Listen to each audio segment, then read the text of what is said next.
Like, social media is a tool that a lot of Africans don't understand the value of yet. Okay. Like, many people only see social media as a way to keep up with people and just to watch your friends and see what they're doing. Mm-hmm. But there was social media in, 2024? There was social media in 2007, 2008. That was that social media. The social media that's now, you're supposed to use these platforms as ways to build your brand and as ways to be your voice to the world. Like, it's a platform and an opportunity for you to be able to create something for yourself. It's not just look on there looking cute. Like, they pay people to post pictures. They pay people to post videos.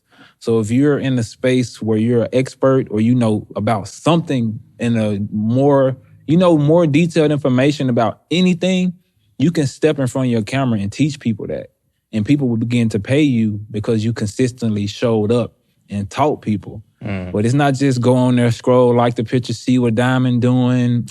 Who else is famous? I don't know. That's the only one I know right now. Diamond, Bimpo, see what they're doing. You can use that as a way in order to build something for yourself and not just, waste your bundle. Yeah, and in terms of like the media marketing side of things that you guys are doing, many businesses don't understand how they could use social media in order to leverage and get more revenue for themselves.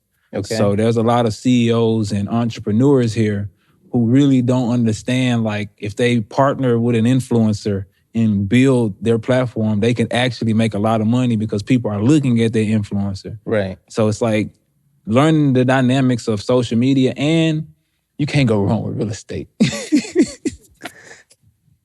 Yeah. Why do you say that? Because real estate is one of those investments where, it could really take off if you are in the right position and you buy the right thing. Like, whoever bought this area back when this was the boonies in the bush, Yeah. they're happy now Yeah. because they took a chance and bought this real estate. Yeah.